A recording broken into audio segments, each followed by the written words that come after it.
மலையாள திரையுலகின் முன்னணி நட்சத்திரமான நடிகர் மோகன்லால் தன்னிடம் முறைப்படியான அனுமதியின்றி இருந்த 10 யானை தந்தங்கள் மற்றும் 13 தந்த விக்கிரகங்களை கேரள வனத்துறையிடம் தற்பொழுது பிரகடனம் செய்துள்ளார். கடந்த 2011ஆம் ஆண்டு கொச்சியின் தேவாரா பகுதியில் உள்ள நடிகர் மோகன்லாலின் இல்லத்தில் வருமான வரித்துறையினர் வழக்கமான சோதனையில் ஈடுபட்டனர்.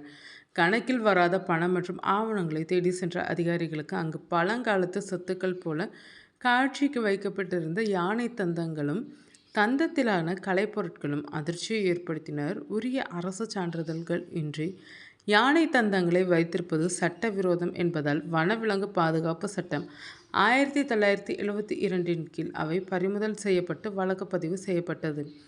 இந்த வழக்கு முதலில் பெரும்பாவூர் நீதிமன்றத்தில் விசாரணைக்கு வந்தது.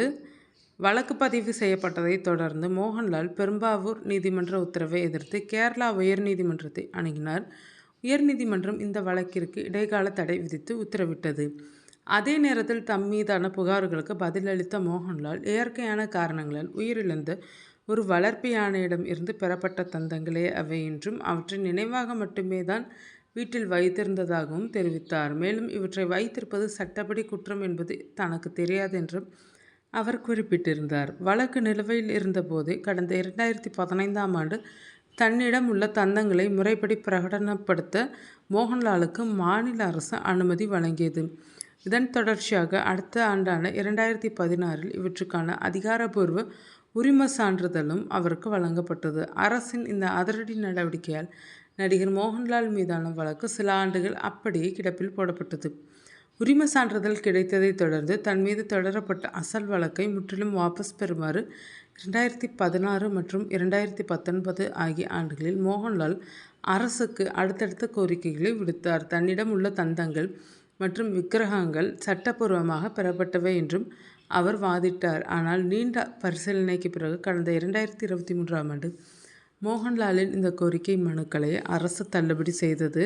இதற்கிடையில் மோகன்லாலுக்கு உரிமச் சான்றிதழ் வழங்கப்பட்டதை எதிர்த்து ஓய்வு பெற்ற வனத்துறை அதிகாரிகள் மற்றும் வனவிலங்கு ஆர்வலர்கள் கேரளா உயர்நீதிமன்றத்தில் பொதுநல வழக்கு தொடர்ந்தனர்.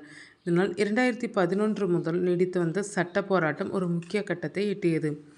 வழக்கை விசாரித்த உயர்நீதிமன்றம் கடந்த 2025ஆம் ஆண்டு அக்டோபர் மாதத்தில் மோகன்லாலுக்கு வழங்கப்பட்ட உரிமச் சான்றிதழ்கள் சட்டப்படி செல்லாது என்று அதிரடி தீர்ப்பளித்தது. அதே சமயம் இந்த விவகாரத்தில் நடிகரை உடனடியாக தண்டிக்க உத்தரவிடாத நீதிமன்றம் இது குறித்து புதிய அறிவிப்பை வெளியிடுமாறு மாநில அரசுக்கு அறிவுறுத்தியது. நீதிமன்ற உத்தரவை தொடர்ந்து வனத்துறையின் பொது மன்னிப்பு திட்டத்தின் கீழ் மோகன்லால் தற்பொழுது தன்னிடம் உள்ள பொருட்களை பிரகடனம் செய்துள்ளார். இத்திட்டத்தின்படி சட்டவிரோதமாக வைத்துள்ள வனவிலங்கு பொருட்களை தாமாக முன்வந்து தெரிவிப்பவர்கள் மீது சட்ட நடவடிக்கை எடுக்கப்பட மாட்டாது.